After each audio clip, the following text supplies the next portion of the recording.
Hey guys, what's up? It's Yana. Welcome to day 10 of Camp NaNoWriMo July 2021. I'm gonna try to be quick because there's way too many people walking behind me that show up every minute or so, and it's really annoying when you're trying to film a video, but obviously it's not their fault. They have the right to walk here. I'm just a weirdo talking to myself in the park. So anyway, as you can see, I'm outside again. I spent 2 days not going anywhere, just working from my house, and it's high time that I got out and caught up on my steps. I do have a little step counter app. I've been doing terribly for the past couple of years, unsurprisingly, so I'm trying to catch up a little bit for the past couple of days. So I've gone further than I usually go into the sea garden. My plan is to go all the way to the end and go down to the beach and come back along the beach side. But while I was walking, I actually did get some ideas, not for the novel, for some videos that I don't think I'm going to have the discipline to actually film, but I'm gonna share the idea with you anyway, because why not? So basically guys, the idea is that all of us, or anyone who wants to, film some little videos about where they live or where they travel. If you've watched any of my other videos, you may know that I did a little video titled Location Inspiration, and it was about the beach here in Varna. So the idea is we all film little videos like this from wherever we are, and we turn this into a little bit of a writing challenge. So anyone who wants to participate watches the video, they learn a little bit about the location, and they use that as an inspiration to write a story or a scene in their book or a poem or whatever they want to write. I think that this can be really useful if anybody who has more tenacity and more consistency than me decides to do it, because as writers sometimes we do struggle with imagining locations, whether you write in the real world or you're a fantasy writer. You sometimes just need something that's real to kind of ground you and give you ideas on how to describe the world, even if it's a fantasy world slightly based off of the real world. So I think this could be really cool. Feel free to do this if you want to. Maybe I'll do a video like that in the future, or feel free to use any of the little snippets of Varna that I've shown you in these vlogs. And then if we decide to do this, I think it would be really cool for people to just, if you write something, to just leave it in the comments to the video that inspired it, or I don't know, maybe we could start a thread, something like this, so that we can also read each other's stuff.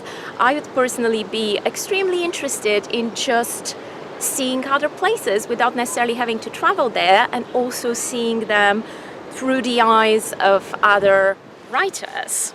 So anyway, that's the little idea that's been floating in my head in the past half hour while I've been walking all the way here.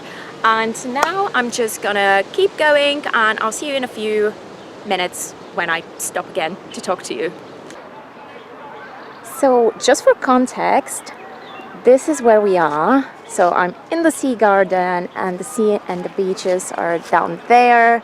You can actually hear people swimming and laughing. You can't see them right now because I'm not in the best place to see them, but oh, there they are, swimming. And behind me there's a little hotel and tennis courts and things like that. We're kind of either about to enter or we've entered, I don't know for sure, kind of the equivalent of Varna's Orange County. So this is some little hotels in this part of the sea garden, and some richer summer residences and things like that.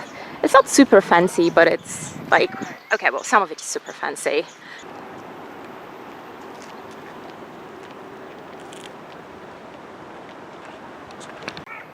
And here's some giant flags waving in the wind.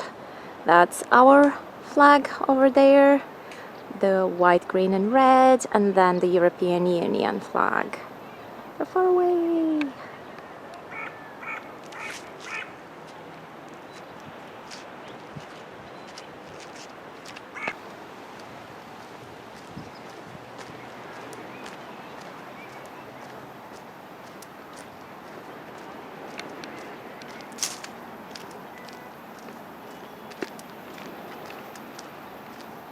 Alright, we're heading down to the sea now.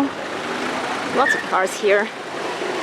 The cars are very annoying, especially when they're near the beach, but I guess it's unavoidable. Tourists want to take their cars to the beach. And here we are.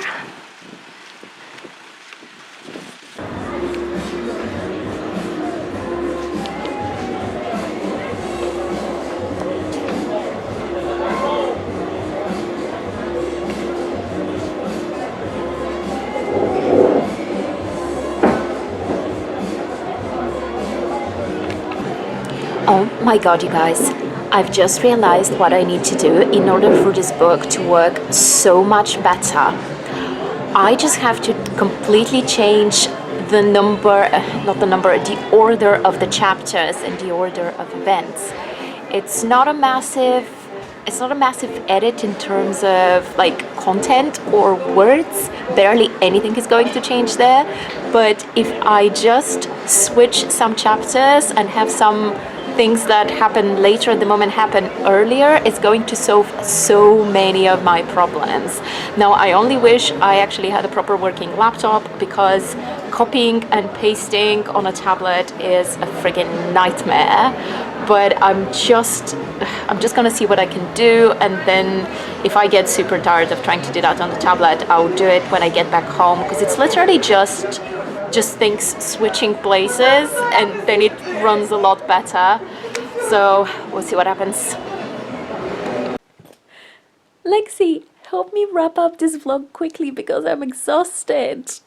Okay, I wanted to finish this earlier, but once I came home from the beach, I had to run really quickly because tonight we went to the premiere of a play that my dad wrote that was put on by an amateur theatre, and it was really fun. It's a really good play, but that's why I couldn't properly finish the vlog. And now you can't see me, but you don't want to look at me anyway because Lexi is a lot nicer to look at. So I couldn't really sign off properly. So and I'm super exhausted right now. It's almost 11 at night. So I'm just gonna give you a quick recap of what happened for the rest of my afternoon. I tried to rearrange. What are you doing, cat? You're right in front of the camera. Come back here. So I tried to rearrange my timeline with the tablet, which was quite difficult and not very convenient to work with. I managed to do some stuff with it, but I'm going to have to finish it tomorrow just because the copy and pasting is so annoying on a tablet.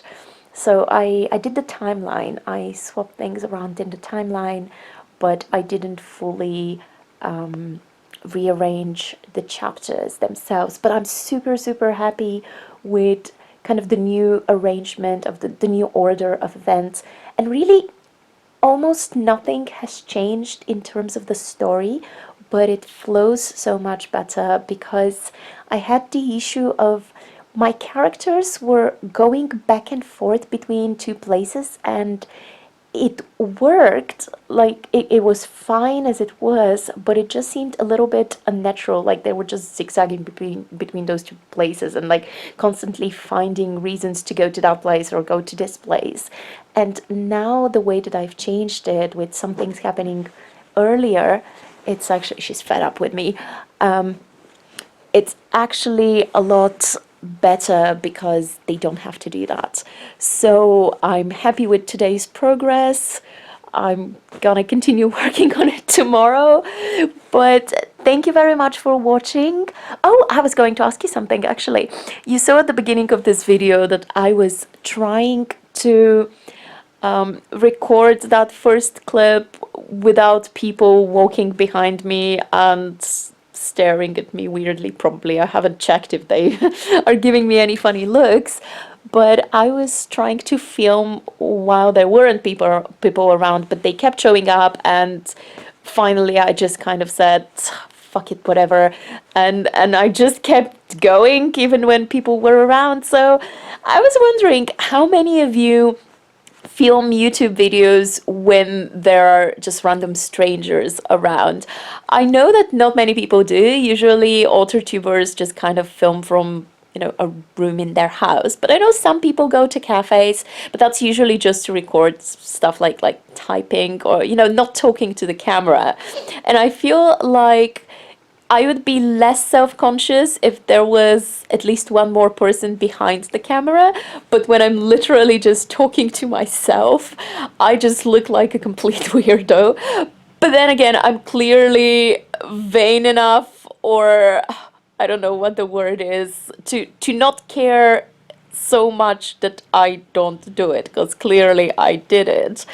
Actually, I feel a lot more comfortable doing this sort of thing when I'm back in Edinburgh, not because Bulgarians are more judgmental or anything, but just because people there tend to do this sort of weird thing, or not this particular weird thing, but just crazy random weird things a lot more than at least the people in my in here in Varna, in my hometown. I don't know what my hometown is anymore. Edinburgh is my hometown, and also Varna is my hometown.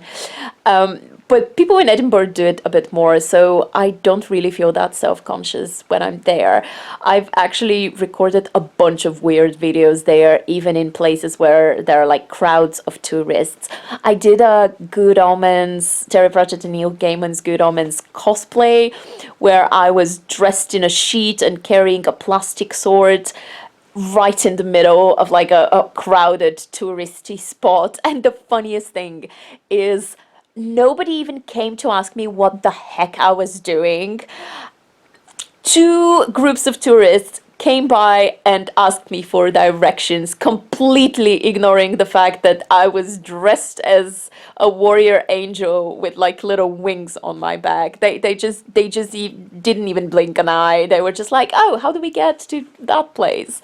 So that's one of the reasons I love Edinburgh. But today I felt a little bit more self-conscious in the Sea Garden, but eventually I just went ahead and did it. So I guess this is my question. Do you feel embarrassed or strange doing that sort of thing?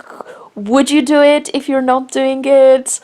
I guess this is more of a YouTuber question than a writing question, but this is AuthorTube, so I'm just curious about that. Can you kind of get over yourself and film in front of people? So that's my question for you. Thank you very much for watching, and I will see you in the next video. Bye! Oh, you always like cuddles, don't you? You just don't like me talking loudly in your ear. Aww. Say bye to the vlog, Lexi. She's nearly out.